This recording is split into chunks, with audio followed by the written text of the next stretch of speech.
Okay, back again. Rained again. Yeah, it was actually the wettest June on record here. So, yeah, interesting, sort of, kind of, maybe. Yeah, it just came in a weird way, too. Like I said, it just came in, it wasn't like it rained all day. I mean, there's a lot of days that were like this, okay kind of days, but rained. Yeah, it did. As though it just keeps everything, this flavor of mud. Anyway, so I was thinking a bit, I posted a comments video on the Do Not God channel to protect it from flagging and such. So, there were some snarkyisms that I guess could get me in trouble. I don't know. So why mess with it? I don't need any more flags on any channels. Anyway, everything's really slimy. I have to be a little careful here.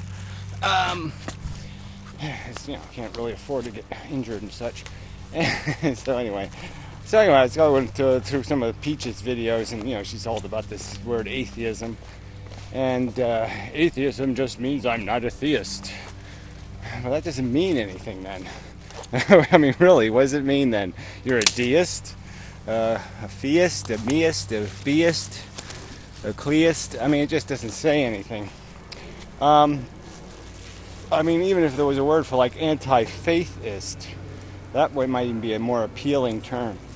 So anyway, we've gone through this. People call themselves skeptics, which I find that more revolting than the word atheism.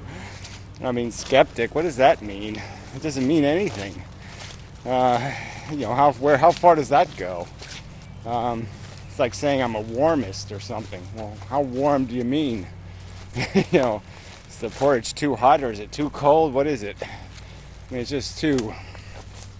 obviously you're skeptical. It's almost like saying, it's like all of these words have their limitations. If I said I'm a logicist, because logic is king, the problem with logic is there are fundamental premises. So, you have to incorporate those into the logic. So, that doesn't really work without the premises.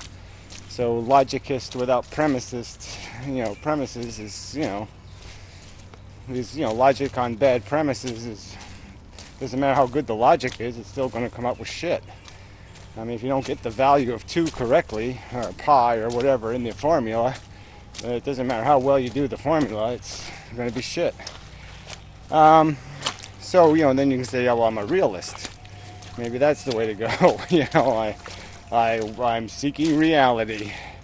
But it doesn't say anything about the method again of how you acquire reality. So that doesn't mean much. There's truthist or factist. The factist, I don't know. Maybe that's something. Might be something to go on. Because there is sort of a general understanding of what a fact is. That's some sort of credible statement, not an incredible one. That it's some sort of backed up statement. That there's some sort of thing called evidence behind it. So most people can't call something a fact, unless they're willing to defend it as a fact. But certainly there are theists who'll tell you God is a fact. It's a proven fact. Or some kind of crap like that. So that word kind of gets a little bit destroyed. It just doesn't sound like anything. It sounds kind of bogus, factist. That doesn't really work. Moving along. It is just this idea of categorizing oneself as something. Anti-natalist is a word I really hated at first. So it's sort of grown on me, but it's still, I would imagine, to somebody who's never heard it before, it just doesn't sound good. The anti thing always sounds bad. And natalist is kind of a queer word. Yuck. It's got an ick factor to it. And it doesn't say much about everything else in the rest of the world. Unintelligent designist. Yeah, that sort of says a lot, but it says too many syllables, so that ain't gonna work either. But yeah, something like that has to get into the story. But yeah, it would be nice if we could cut it all down to one word. But why should I have an expectation that there be a word in our vocabulary, vocabulary written by theists, written by people who got a lot of things wrong? There's no surprise that our language doesn't have some suitable prearranged word for the category of human who that has a mind, that has a preference for scientific investigation and documented and well-tested argumentation, that kind of, a demand for a higher standard in terms of the conclusions they're going to draw about reality.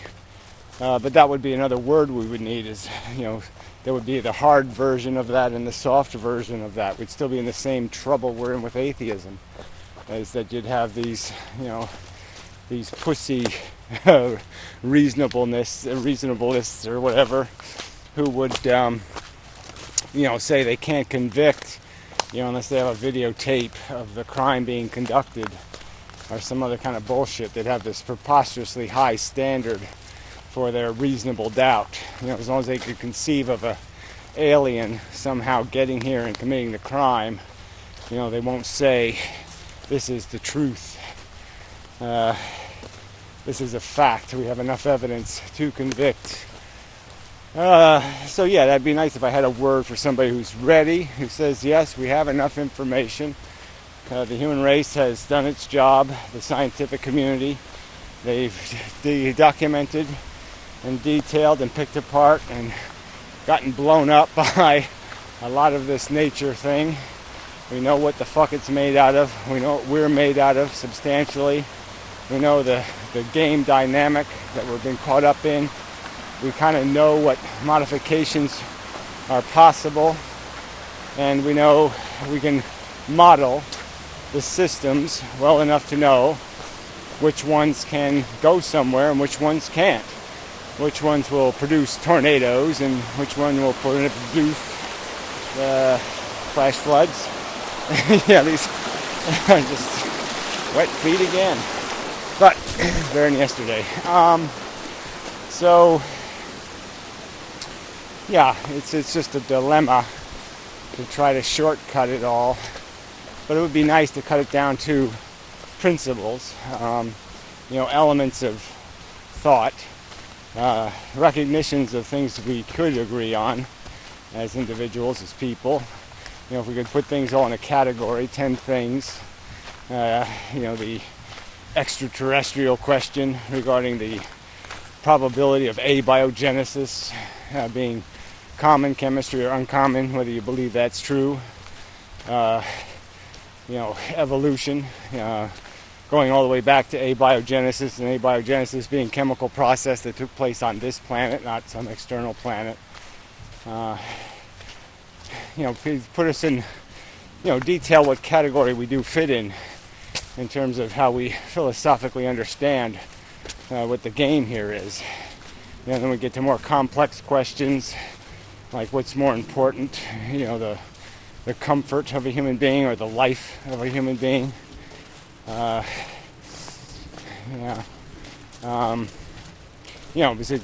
those get interesting, and I argue that there are arguments worth having about them in terms of an absolute, in terms of the fact that there is a truth to be discovered about those circumstances. And again, I'll argue is if we were conducting our life as controllers of robots, instead of being the actual thing, if the experiment was being conducted on rats or Martians or some other thing, and we were controllers of the experiment, I think our judgment would be, we would feel a lot more confident about what we know to be stupid and wasteful and pointless. There'd be a lot less of this subjectivism bullshit. We'd certainly be able to recognize experiments that had no potential to create any positive impact, to create anything, and ones that just created liability. that there would be, I think, it'd be a better prospect of recognition of that truth, because I think people would understand that there is nothing here to learn from this human experiment. Okay, it's the only thing we learn is how to torment human beings. How to heal the wounds we create, and no one could make any logical sense out of that. And certainly there's enough there for a skeptic or a reasonable person to concede that if they're going to claim they can't know the truth, then why are they acting so aggressively in defense of a presumption? That's pretty ironic and strange. They somehow know that I can't know that something's wrong, but they somehow know the default of doing what everybody else has been doing is somehow right enough to keep doing. That's strange. How do they know that? Popularity poll? Yeah. It's just a joke, right? They don't do it based on anything called logic or reason or rationality. They just say, this is the default, and I will somehow apply no judgment to that default and assume it's better than the unknown. Well, why would you do that? Why would you assume that? There's no reason to assume that. There's no logic to assume that.